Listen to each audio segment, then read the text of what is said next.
time with T, Chapter 12, Leadership. Cheers. Today's tea is lemon and ginger because I had a tummy ache and ginger is really great for that. So yay. Awesome. So in today's chapter, let's say it again, Chapter 12, Leadership, I will be kind of discussing my entire leadership journey, where it started, where I'm at now, all my struggles and challenges, everything I have kind of faced. I'm hoping today's chapter will kind of help those of you that are brand new leaders to kind of know that don't give up, and if it's something that you feel like you're meant to do and you're destined to be, keep thriving and keep going for it. Yeah. So real quick, I just want to let all of you know I'm filming this like 4 weeks in advance, so by the time this does get put on my Instagram TV, I will no longer have this amazing hair color, which makes me really sad, but I wanted to have as many videos as I could with it, so that's kind of why I recorded a bunch of them ahead of time. So yeah, a little fun fact, yay. Okay, so I remember, let's go back to, and I think I discussed it on chapter 1, my introduction, so I just kind of wanted to go back through with it. I was cheer captain my junior year of high school, and I think that was one of my first ever official leadership position. And that was really amazing because usually only seniors were cheer captains, and here I was a junior and I made cheer captain. I was super excited.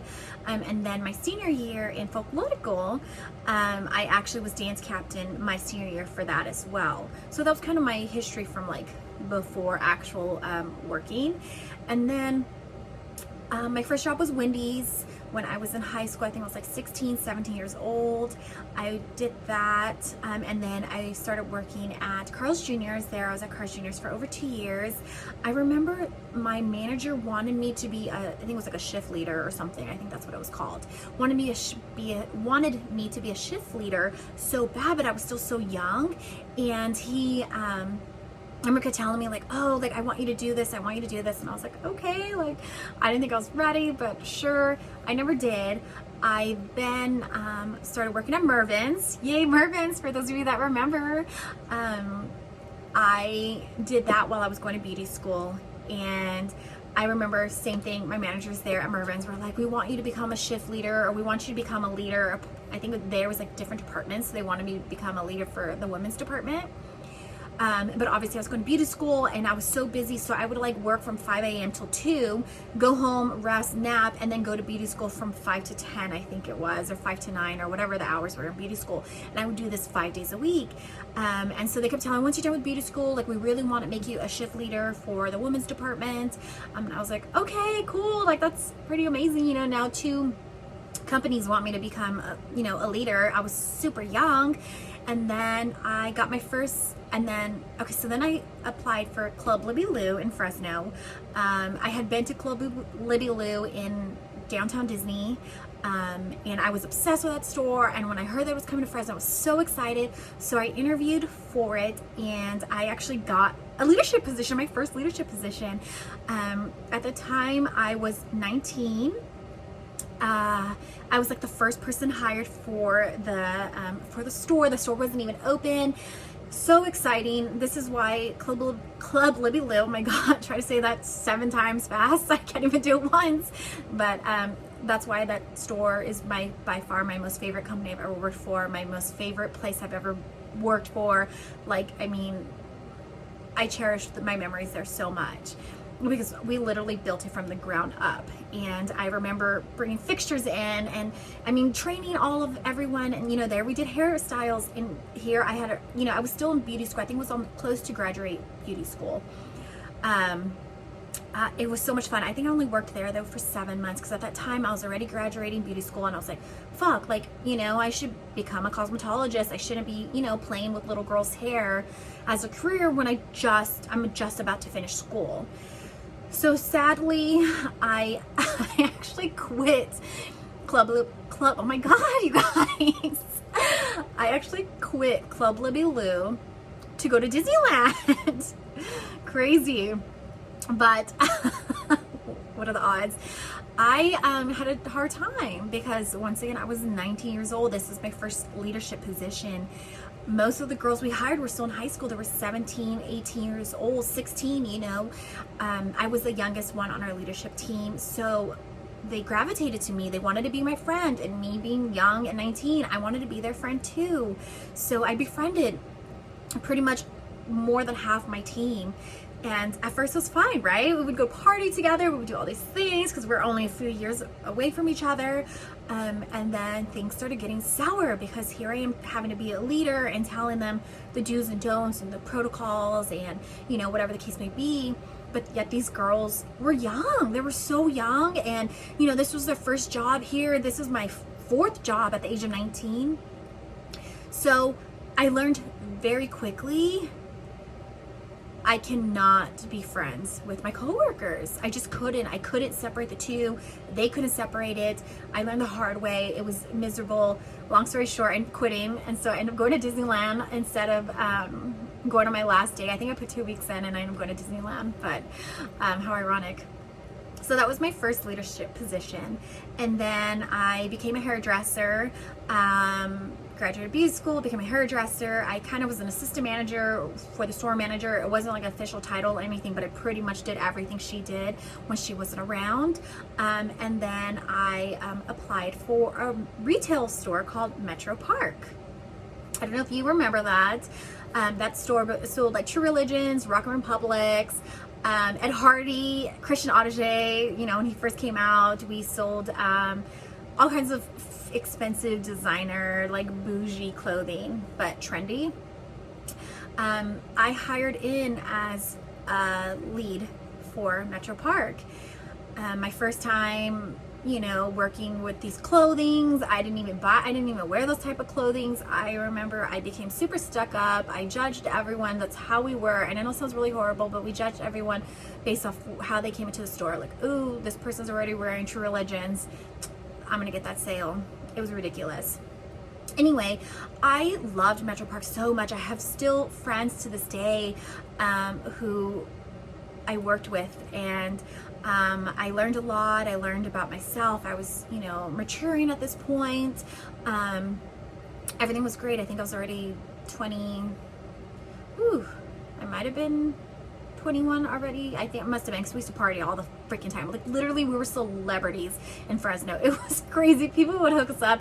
VIP seating, VIP entrance to the clubs. Like it was fucking insane just because we worked at Metro Park. Like it was so crazy. But we had some new management, and my old manager, he left. We got someone else from the Bay Area who came to take over our store. I think we even changed district managers. Our district manager left to LA and focused on those stores, and we got a new district manager again from the Bay Area. Everything kind of went upside down. We were told that we were becoming a blah, blah, blah numbers store, which means we were able to get another assistant manager. Here's me being the lead still there for, at this point, I think for like 2 years. I was like, okay, like this is my shot. I'm gonna move up to become the assistant manager. There should be no reason why I can't get it. I didn't get it. They hired someone from BCBG, and I remember I was devastated, like devastated. I was like, oh my gosh, what did I do wrong? Why didn't you guys give me any feedback? I don't understand this. Once again, I was young. I was so pissed. I remember I met up with the district manager, and I pulled him aside, and I think we went outside and went to go talk. And I told him, I was like, hey, I just want to let you know I'm leaving.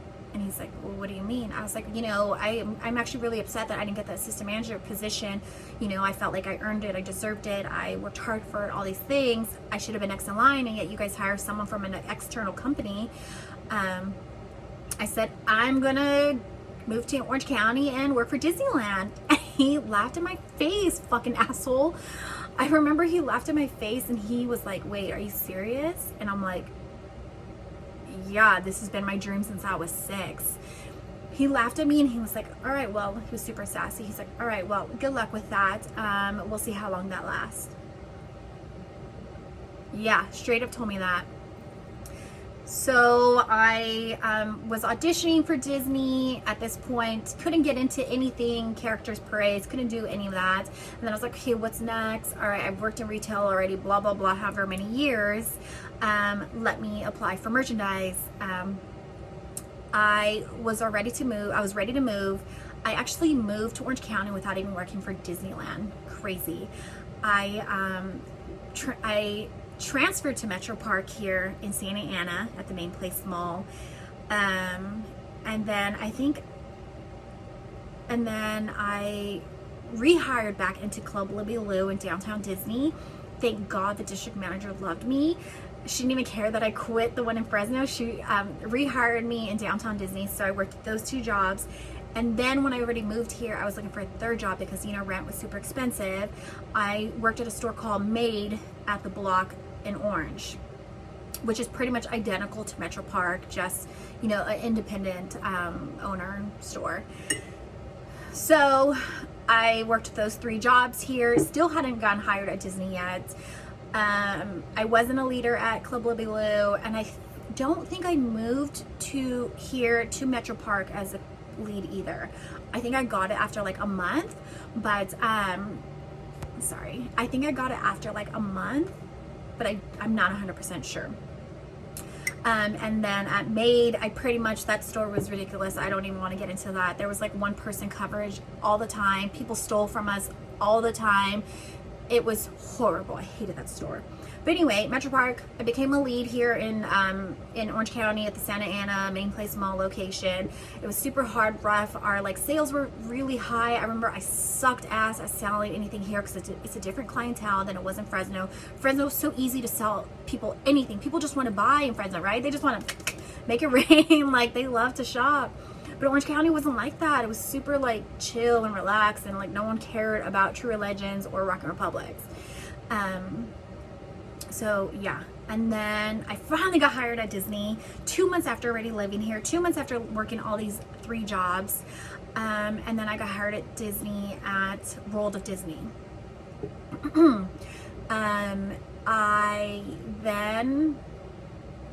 I remember they were opening up positions for Vault 28, and I was like, oh my God, I've always wanted to work in Vault, right? Because Vault to me was very similar to Metro Park and Made. Oh my gosh, this is great. Like, this is the retail I'm used to. Like, I'm used to like the fashion and all that.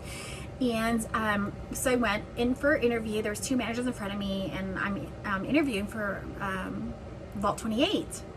And so they're looking at my resume and they're like, have you considered applying for lead? And I said, I've only been at Disney for 3 months. Like, there's no way. I'm new to Orange County.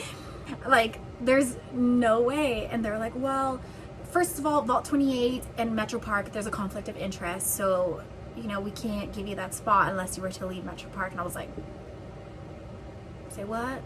All right. And she's like, I really think you should apply for lead. I think you'd be really great. And I was like, okay. So she interviewed me for lead right then and there. I got lead, and I did not get Vault 28. So comes to find out, I became a lead for Studio Disney 365, which took over Club Libby Lou. And I was the first person hired for 365. They loved that I had, you know, a cosmetology experience, that I had retail experience, I had leadership experience, I had all these experiences. So that's what they hired me for. Oh, take that back. I became a lead first for Marceline's and Pin Traders. That's where it was. Marceline's and Pin Traders after 3 months of Disney. And then when we found out that 365 was opening, sorry, my lighting just got dark. Oop, now it's super bright. Let's fix my face a little bit. Okay. Then I interviewed for, or I applied, but it was like an audition. I auditioned for 365, became a lead there. So now I'm a lead at 3 stores in downtown Disney. Everything's great, everything's golden. I quit Metro Park. I quit Made. I clearly not working at Club Libby Lou. Club Libby Lou went out of business shortly before that. So now I'm pretty much full-time at Disney in this leadership position. Once again, I think I didn't really learn my lesson. I was a great lead at first. I was opening lead. Everything was great. Like, it's funny because my friend Sophie, who did chapter 11, she actually wanted to talk about my leadership and me mentoring her when she first started out at Disney. And she told me one of the things that she's kept with her forever, I guess I had told her, was like, people here that come into the store are your guests. How do you treat guests that come into your home? And then she's like, good, you know, whatever. She's like, and then I guess I told her that's how you should be treating every guest that walks into the store. And she says she's kept that with her all these years. Mind you, this is already what, 11 years ago, almost 12 years ago. She said she's kept that advice that I gave her all these years. So no matter anywhere she's worked, she treats everyone like it's a guest in her home. And I was like, oh my God, I said that? Like, you know, I was still a young leader. I was only, what, 23, 24. And she was like, yeah, like, I'm sure you don't remember, but like that made such an impact on me and I've kept it forever. And I was like, oh my God, like, thank you. Like, thank you so much. Because my time there at 365, in the beginning of my time, it was great. Everything was golden. I was respected. I was appreciated. I loved my job. And then I talked to you guys about a situation with, you know, my bullying chapter. So that kind of interfered. I had a situation like that at this location. And I started hating everyone. I started becoming a bitch. I remember just being so mean to the guests and almost educating them on everything. And it was just hard because everyone came to me about kids with lice because I was a hairdresser, so I was the one that had to be the one to be like, they would literally be like, hey Tiara, like, can you come check this kid's hair? And I'm like, fuck again. So a lot of things factored in. I was having a fallout with a friendship. I became this horrible leader.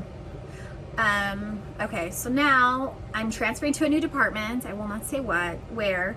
I transferred to this new department. I'm in this department for, I think, less than a year, and I hated it. I didn't like anyone.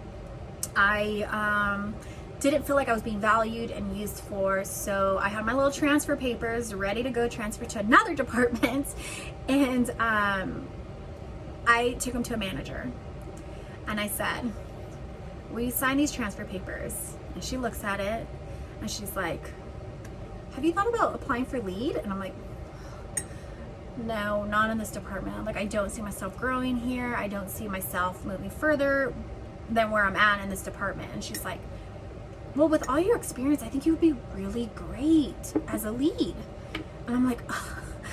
I'm sorry, but like, no. And she's like, okay, well, actually, Disneyland side is accepting applications for lead right now. I think the applications were due like the next day. She's like, go home, fill out your resume, turn in this application, and apply for lead. And I said, okay.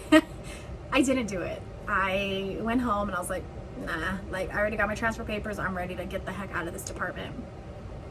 Well, the next day, DCA opened up lead applications, and I was like, maybe this is a sign. Maybe I should apply. So I did. I applied to be a lead on the DCA side, and I remember I had my interview, super awkward. I got it. I really didn't know much about the department. At this point, I might have been there for about a year. No one knew who I was. I worked maybe like 4 locations. I was the type of person that came in, did my work, like chilled by myself, and went home. Like, that was it. Like, I didn't socialize. I didn't have friends, like really any friends. I just kind of did my thing and left. So when I became lead, everyone was like, oh, who's this girl? Like, who's this? Like, what is she doing? She's not even experienced. She doesn't know anything. Like, they were so cruel and so mean to me. I remember, like, just mean. Of course, they didn't even ask, like, oh, what else have you done? Not knowing that I fucking probably have more leadership experience than they had. So I ended up being a leader in this department for about 7 years. Yeah, I think about 7 years. The beginning was great. I was, once again, really quiet, really shy, got in, did my work. I got pulled aside to do a position, I guess I'll just say it, like deployment. It's called deployment, but I'm not gonna say for what. I remember I was like, wait, what? I was one of the new leads, the only new lead to be asked to do this position, and I was like, wait, are you sure you want me? Like, are you sure? And they're like, yeah, we think you'd be perfect for it. Like, you know, we love that you come in, there's no drama with you. Like, you come in, you do your work, and you go home. And I was like, okay, like, that's fine.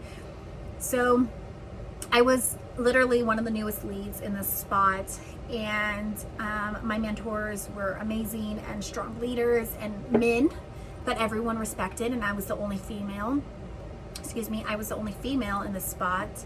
Well, all the men left. They got promoted. They went off to bigger and better things. And at the time, we were called A, B, and C leads. Like, it was like a specialty role.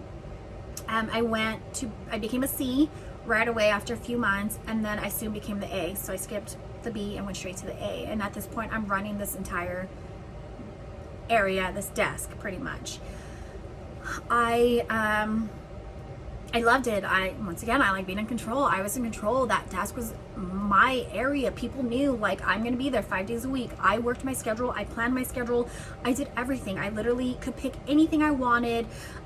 It was great. It was so good. I trained anyone I wanted. I got to literally do everything I wanted in that spot.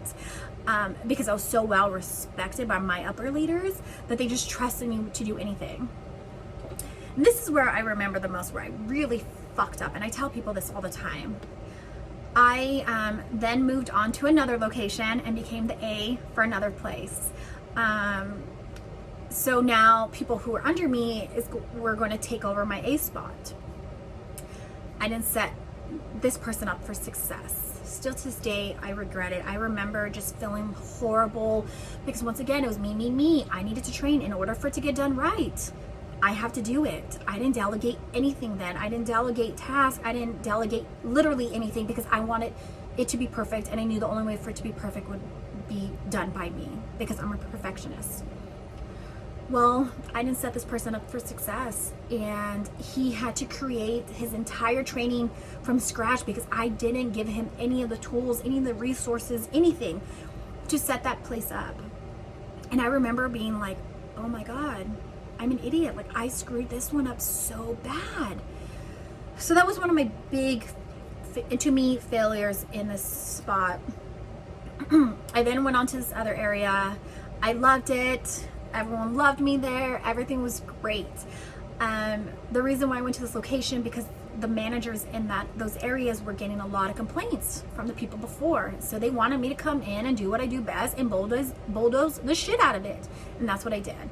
I came in, fixed it all, right? Got everything good. No guest complaints at all. And the managers on this area loved me. They were like, oh my God, you've done all this great work, which was amazing. Don't get me wrong, but I forgot about my cast. I forgot about my team. I forgot about the people I was doing this for.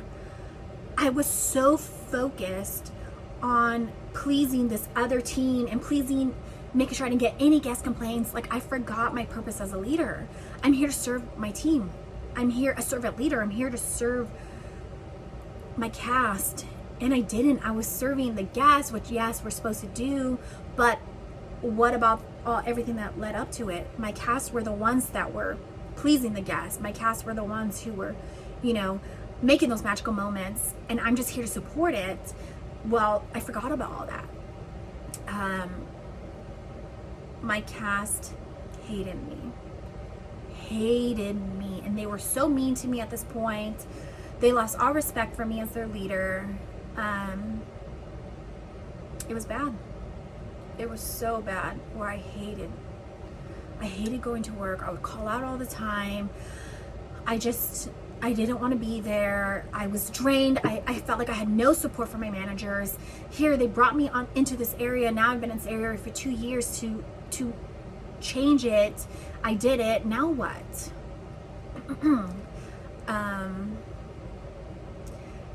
And then my new position, which I've talked to you guys about, with the transition I interviewed, the transition wasn't easy. I so many times thought of giving up. Like, am I even meant to be a leader? I gave up dancing, which was my passion for leadership. I gave up being a hairdresser, a makeup artist for leadership. I gave up performing just in general for leadership. So I doubted myself so much, like, what the hell am I doing? Maybe I'm not meant to be a leader. Maybe I'm not meant for this. Like, this isn't working. But in my new position, I was like, no, I believe in it. I believe in my goal. I believe in my vision. I believe in my purpose. I'm going back to my roots. I'm going back to remembering why I became a leader. And that was always a hard question for me, is when people would ask me, like, why'd you apply to be a lead? I mean, I already told you, right? The first time I was interviewing for Vault 28 and got a lead interview in it. The second time I was turning in my transfer papers and the manager asked, have you considered being a lead? So I guess I didn't have the right purpose. I didn't have what you should have to inspire and develop and all these things. I didn't gain that till later on. I now know my purpose is to serve my team. My purpose is to develop. I love developing. It's one of my favorite things. I love to develop and push my team for greatness, and each individual, and build those connections with them. Like, that's what I love doing in leadership. But it took me, once again, I started my first leadership position when I was 19. I'm now going to be 35. So long story short, the reason why I'm sharing all this with you guys is, don't give up. If you're a new leader and you really feel passionate about it, or you feel like you screw up, like we all screw up, we all do. I remember one time a cast member came up to me and she was like, hey, can you have this fixed for blah, blah, blah, blah. I can't really say it. And I was like, yeah, for sure. Don't worry about it. I'll take care of it. She comes back a week later and she's like, hey, Tiara, did you ever fix this? And I was like, oh my God, I didn't follow up. No, I forgot all about it. I will never forget that moment, because after that I was like, okay, I'm gonna write things down. I mean, if you come by my desk, I have Post-it notes everywhere. I have papers everywhere, because I have to take notes, right? Because ever since that moment where I really screwed up and I didn't follow up, I was like, I will not be that leader. But we continue making those mistakes. But if you believe in it, and you believe in yourself, and you believe in your purpose and why you're doing what you're doing, don't give up. My leadership journey has not been easy. It's been very tough. I didn't even tell any of you about when I interviewed for a management position. I interviewed twice in 1 year. Yep, I interviewed it 3 days after my wedding in 2015. And then I interviewed for it a day before our honeymoon in October of 2015. So I interviewed twice. And even to get an interview for this was a huge deal, right? Not everyone got interviews. I had 2 interviews and I didn't get the position either times. It was horrific. It was terrifying. It was literally miserable. I was devastated. I was depressed. Everything. I know everyone says everything happens for a reason, and I honestly do think so, because if I would have gotten those positions, I wouldn't be in the spot I'm in now. And in my almost 12 years at Disney, this position is the most fulfilling, the most rewarding, the most amazing position I could have ever asked for. And I know it's not going to be forever, and I know I'm destined for more. I'm destined to continue doing more and continue growing and continue developing my own skills and my own leadership skills. But for the time being, I'm like, you know what? Everything does happen for a reason. So yeah, don't give up on your dreams. Don't give up on leadership. Read the books, watch the TED Talks, inspire, do things like this. Have conversations with people. That's what leadership is, right? Once again, we're serving our people. We're serving the people who are underneath us. I don't even feel that way. I don't think anyone's underneath me. I feel like I'm equal with them. Yeah, I might have more experience. Yeah, I might be a little bit more knowledgeable, but at the same time, I'm no better than they are. But yeah, so that's pretty much it for my tea time with T, leadership, chapter 12. If you have any questions about leadership, or if something that you've been wanting to do, once again, I've been doing it for however many years. I'm still learning, I'm still growing, I'm still developing my own skills. I still fuck up, I still make mistakes, but you learn from them, you grow from them, and that's what makes you a better leader.